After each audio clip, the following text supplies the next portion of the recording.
8 de la mañana con 14 minutos, 8:14 minutos. Continuamos con más entrevistas en Punto Noticias de Radio Pichincha. Nos acompaña también de manera presencial el doctor Carlos Durán, ex viceministro de Salud, especialista en epidemiología de los medicamentos, que nos acompaña aquí esta mañana. ¿Cómo está, doctor Durán? Buenos días, bienvenido. Usted ha puesto en sus redes sociales que el propio ministro de Salud habría afirmado que se están comprando medicamentos más caros. Y claro, cuando empezó este programa de externalización de farmacias, cualquier persona, un ciudadano común y corriente, y no así, mucho más los periodistas, nos preguntamos cuál es el beneficio que tienen las farmacias en este proceso, ¿no? No creo que hagan un trabajo gratuito para distribuir las medicinas a los pacientes, a los afiliados a la Seguridad Social o a los pacientes del sistema público de salud. ¿Por qué compran medicinas más caras si pueden comprarlos a un precio más inferior? Muchas gracias, buenos días. Bienvenido, doctor. En marzo de este año, del 2022, el presidente de la República expide el decreto para la externalización de farmacias. Hemos conversado en este mismo espacio antes y yo he dicho que el decreto tiene visos de ilegalidad, porque el presidente en su decreto de alguna forma se inventa un nuevo sistema de contratación pública para medicamentos, que es la externalización. La externalización de farmacias no está establecido como un mecanismo para adquisición de medicamentos en la ley de contratación pública. Esta es la primera cosa que habría que decir.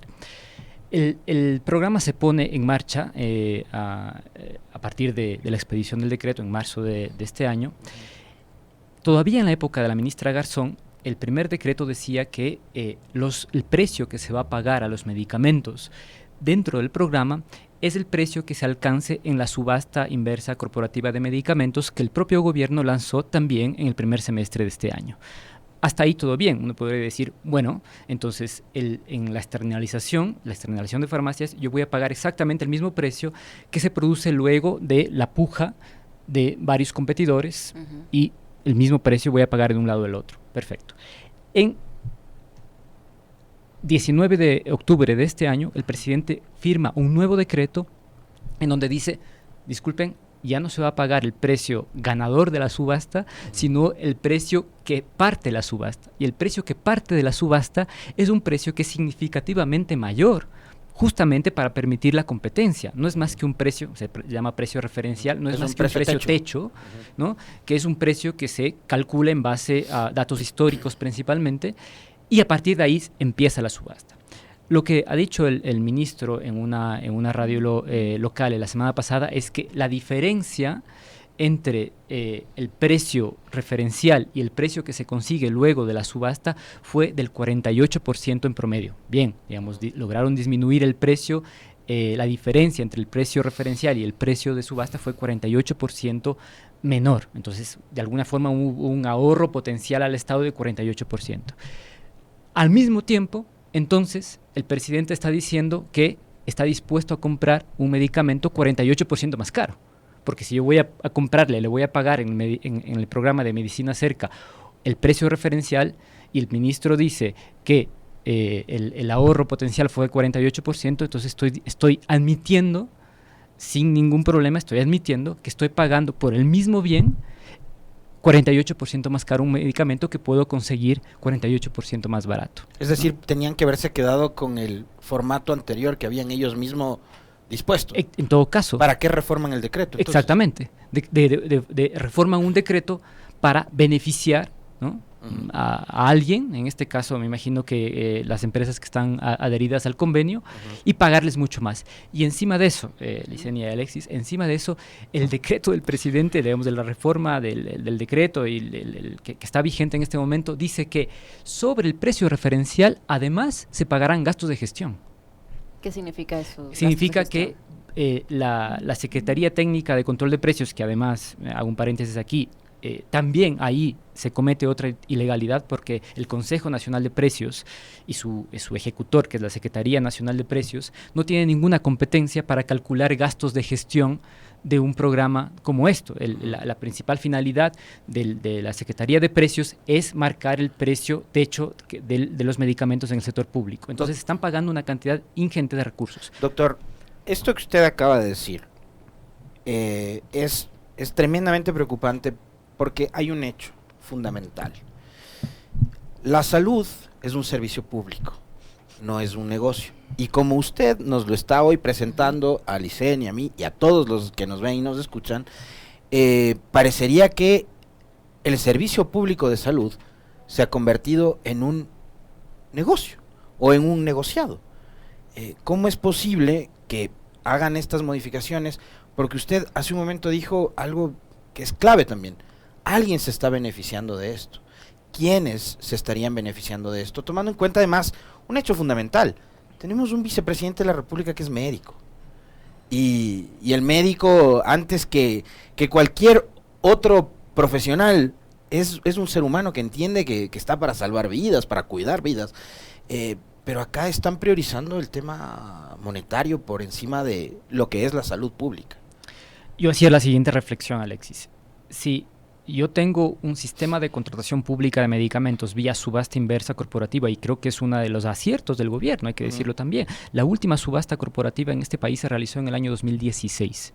No se había realizado otra, y toman la decisión de hacer una nueva subasta inversa corporativa. Corporativa significa porque aglutina a todos los componentes del Sistema Nacional de Salud Público, a la Red Pública Integral de Salud. Toman esa decisión. Entonces, si yo tengo un sistema ya montado, ¿no? Si estoy logrando buenos precios, ¿por qué tengo que presionar al límite de la legalidad un programa, el Medicina Cerca? Luego, ¿por qué tengo que modificar el reglamento para pagar mucho más? Levanta sospechas, por supuesto. Aquí hay alguien que se está beneficiando del programa, ¿no? Es la cantidad de recursos que se están poniendo ahí. Yo he traído también un ejemplo, pero ustedes me dicen cuándo lo presento. Ajá, yo justamente le quería preguntar cómo se puede ejemplificar quién se beneficia, porque son cadenas farmacéuticas, son laboratorios, son empresas. ¿Quiénes se podrían beneficiar con eso? No, los principales adherentes al programa son las grandes empresas de distribución farmacéutica del país. En el país el sistema o el mercado farmacéutico es una especie de embudo en donde hay unas pocas empresas de distribución farmacéutica que tienen muchísimo control y muchísimo poder.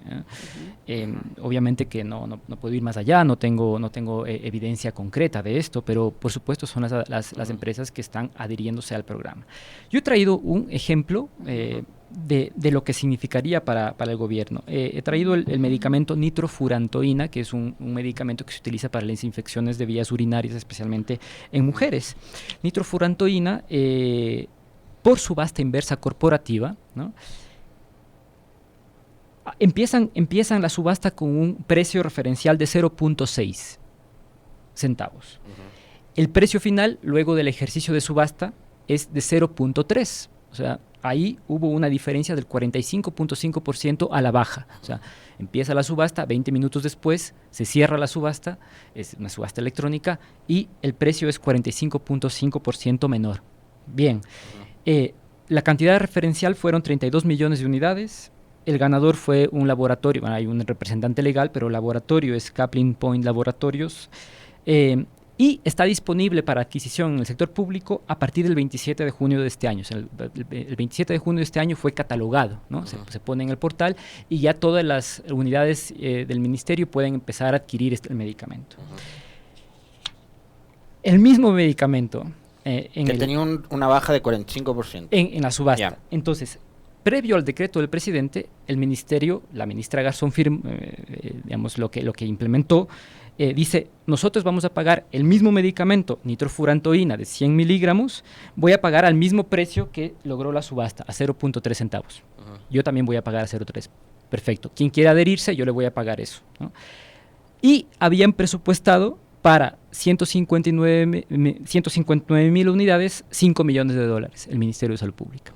Ahora, con la reforma del presidente, el mismo medicamento, ya no pagado a 0.3, pero a 0.6, porque es del precio referencial, el ministerio necesitaría $11 millones. Además a eso, claro, además a eso habría que sumarle los gastos de gestión. Entonces, una de las funciones principales del servidor público es precautelar los recursos públicos. Entonces, si yo puedo comprar el mismo medicamento a 0.3 centavos, ¿por qué estoy comprando un medicamento a 0.6 centavos? Si puedo comprar un medicamento a 5 millones de dólares, ¿por qué estoy gastando 11 millones de dólares? ¿No? Interesante.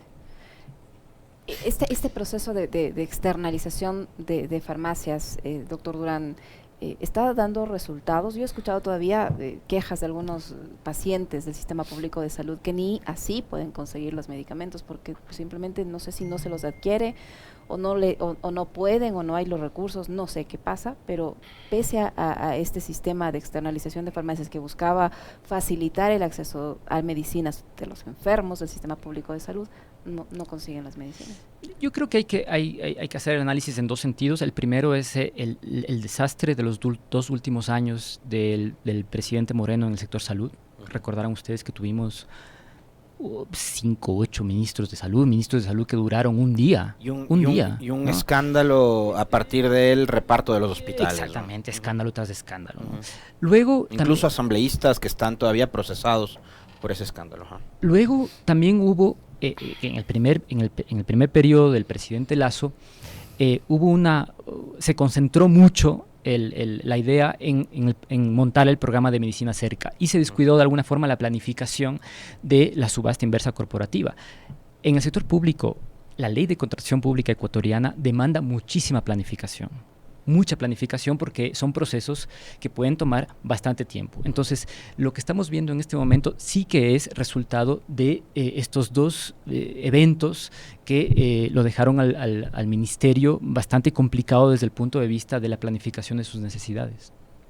Doctor, a propósito de lo que preguntaba Licenia, me parece que es clave decirle a la gente, bueno, finalmente, los hospitales públicos, ¿tienen o no acceso a la medicina? ¿Están o no dotados? Creo que habría que decirle eso con claridad también a la ciudadanía, ¿no? Porque una de las quejas era, bueno, vamos a los hospitales, creo que la atención no es la misma porque han despedido, y usted nos dirá también, doctor, cuántas personas del sector salud han sido despedidas, pero ahora mismo, ¿hay medicinas? ¿La gente está teniendo acceso a eso? Ya, se está mejorando el abastecimiento, esto hay que ser claros, todavía no al ritmo que se requeriría.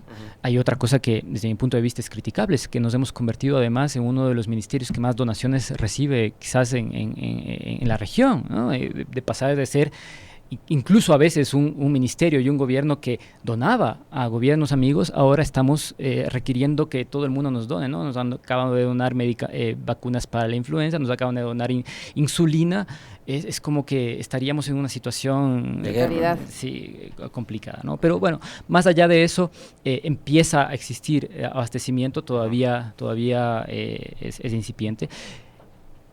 Quizás hay que sumar exactamente a lo que usted dice del despido del personal del Ministerio de Salud Pública, justamente otra razón para el hecho de que no hay un abastecimiento continuo. Es que cuando no se tiene capacidad de ejecutar los recursos, porque no hay capacidad humana, recurso humano posible para que ejecute esos recursos, por supuesto que es difícil. Cuando yo estuve en el Ministerio de Salud Pública, habían direcciones en planta central que tenían 15, 20, 16 personas que estaban encargadas de que la cosa pública funcione, ¿no? Hoy tenemos direcciones de 2 o 3 personas. Claro, esas 2 o 3 personas, usted le puede poner el proceso que sea, no van a poder ejecutar los recursos como a la velocidad que se requiere, ¿no? Entonces, hay una serie de situaciones que están alrededor que impiden de alguna forma el normal abastecimiento de los medicamentos en el sector público. Pero este proyecto como tal, doctor, ¿sirve para descongestionar el acceso de los pacientes a la medicina, el poder adquirir fuera del hospital público la medicación en una farmacia? En realidad, ¿puede funcionar? Mire, yo creo que la solución al problema no va por ahí. Al contrario, era fortalecer las farmacias de las unidades, ¿no? Contratar más químicos farmacéuticos, hacer que las cosas funcionen mejor, abrir, o sea, tener un real sistema de distribución de medicamentos. Fíjese usted, en el caso de nitrofurantoína, lo que está pasando con el sistema de medicamentos cerca, para regresar al ejemplo que ponía, yo hago la subasta inversa y conozco exactamente quién ganó. Ganó un nitrofurantoína del laboratorio Kaplan Points Laboratorios, ¿no? Yo sé exactamente con él, yo le puedo ir a pedir, yo sé quién es el representante legal, le puedo ir a pedir cuentas, ¿no? En el caso de la externalización de farmacias, yo he revisado los documentos, los, los usuarios pueden llegar a recibir 11 hasta 11 nitrofurantoínas diferentes, ¿no? Y ahí yo pierdo control total. Los gremios farmacéuticos, tanto latinoamericanos como nacionales, en las últimas semanas han estado alertando que el medicamento que se entrega en el programa Medicamentos, Medicina Cerca, por ejemplo, no tiene ningún tipo de sticker o el sello que dice prohibida su venta, medicamento público, ¿no? Claro. O sea, no hay control de lo que se está entregando a los pacientes. Y si ese medicamento no tiene la calidad que debería tener, ¿a quién le reclama? Exactamente, o sea, tendría que yo regresar a reclamarle al adherente al programa, que en este caso es una empresa de distribución farmacéutica. Y luego quizás la empresa de distribución farmacéutica tendría que ir a reclamarle también al laboratorio, ¿no? En principio, ARCSA tendría la posibilidad de reclamarle directamente al dueño del registro sanitario. Pero todo se complejiza. Entonces, de nuevo, ¿por qué cuando tengo un sistema que está aprobado en este país a partir de la ley de contratación pública hace bastante tiempo, 15 años me parece ya, o cercano a los 15 años del sistema de subasta inversa, que se ha ido mejorando continuamente, que en el CERCOP hay gente que no son funcionarios públicos de ahora, que son funcionarios públicos de hace muchos años y que no han pasado un proceso de subasta, han pasado varios procesos de subasta, que tienen mucha experiencia y que lo van a vez. ¿Por qué quiero presionar al máximo, meter un sistema, ¿no?, que estoy pagando más por los medicamentos, que claramente me llega a unos poquitos hospitales, que me está sacando las capacidades del sector público hacia afuera, que además le estoy entregando, y eso es una cosa que lo habíamos conversado, me parece, en algún momento con ustedes en una entrevista anterior, le estoy sacando datos del sector público hacia afuera, porque en el momento que un paciente va a un hospital, recibe la receta y se va hacia afuera, ese dato del paciente, nombre, número de cédula, diagnóstico, lo que recibió, queda automáticamente en una base base privada, expuesto, ¿no? Y para luego poder pagar, ese dato de ese paciente pasa por varias manos para poder verificar que efectivamente se va a pagar, ¿no? Entonces, en el reglamento dice que se tiene que crear un servidor seguro y todo, pero bueno, sabemos lo que pasan con los servidores en este país, ¿no? Hay varios ejemplos. Entonces, yo, de nuevo, regreso a la reflexión. ¿Por qué presionar un sistema que podría ser ilegal, que técnicamente tiene problemas, que estoy desperdiciando recursos públicos cuando tengo otra cosa bien montada, que en realidad habría que... yo no estoy diciendo que el sistema de contratación pública es perfecto, pero, bueno, ha servido, y lo que habría que en todo caso presionar es unas reformas en vía asamblea para poder mejorar el sistema, ¿no? Un tema que le hemos dado mucho seguimiento, doctor Durán, en este medio y en este espacio particularmente, es del censo. Desde el punto de vista salud, ¿no? Salud pública, además, en el que usted también tiene mucho conocimiento. ¿Qué de bueno nomás se puede hacer obteniendo datos súper importantes en esta investigación, que es una mega macro investigación a nivel país? ¿Qué se puede mejorar en la salud pública después de que se termine el proceso de censo? ¿Qué expectativas se podrían tener a nivel salud después del censo? Es esencial. Hay que partir que el último censo lo hicimos hace 12 años, en el año 2010. La cantidad de información que se puede recolectar en un censo de estas características es esencial para los objetivos que se plantean los países en general, y nosotros somos adherentes a varios de los grandes objetivos globales. Saber exactamente, por ejemplo, cuántos están afiliados a la seguridad social, quiénes tienen seguridad pública y quiénes no, quiénes tienen seguridad privada y quiénes no, qué quintiles están siendo más afectados o beneficiados por la prestación de los servicios de salud. Digamos, esto como un mínimo de cosas que se puede llegar a conocer dentro de un ejercicio censal como el que estamos viviendo. Yo espero de corazón que avance bien, digamos. Van existiendo problemas, pero espero que avance bien. Doctor Durán, yo quería preguntarle también, hace unos días el Ministerio de Salud anunció que se incluyeron 30 fármacos en el cuadro nacional de medicamentos básicos. ¿Son los que deben incluirse? ¿Cómo está este cuadro nacional de medicamentos básicos? ¿Es el adecuado? Porque hay muchísimas personas que se pasan los pocos días de vida que les restan exigiendo medicina, sobre todo para lo que son enfermedades raras, huérfanas, catastróficas. Mire, yo creo que en este país hace bastante tiempo se ha cambiado el foco comunicacional no tanto a lo que realmente importa, sino a esto que llamamos en planificación al indicador intermedio, ¿no? En realidad, bueno, bien, se publica un nuevo cuadro, hay unas cuantas adhesiones nuevas. ¿Es realmente lo importante o lo importante es saber si vamos a poder cubrir y pagar esos medicamentos que están ingresados en el cuadro? La única persona en este país, la única ministra de Salud en este país que estuvo dispuesta a dar esa batalla y que además en realidad fue sacada y digamos, enjuiciada políticamente por esa razón, porque lo otro que se inventaron fue una razón. La razón del enjuiciamiento político de la ministra Verónica Espinosa fue porque le quiso dar frente al hecho de que eventualmente, no todos los medicamentos que estábamos ingresando al Cuadro Nacional de Medicamentos Básicos en ese entonces podíamos pagarlo desde el peculio público, desde el Estado, ¿no?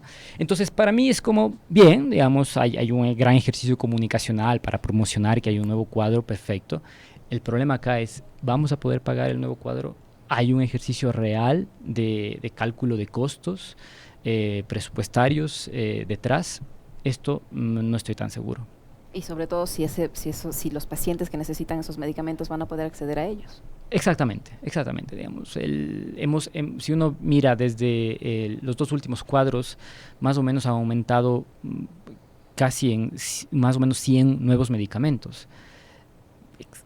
Estamos logrando como Estado llegar a los pacientes, ¿no?, con estos nuevos medicamentos.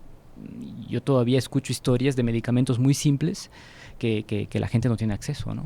La propia insulina. Así es, y incluso el paracetamol, que tampoco ya ni en las entidades públicas o en los centros de salud públicas hay. En fin, le agradecemos, doctor. Muchísimas gracias por habernos acompañado. Muy amable, doctor. El doctor Carlos Durán, ex viceministro de Salud, experto en epidemiología de los medicamentos, para decirlo correctamente, que ha estado con nosotros. Gracias, doctor.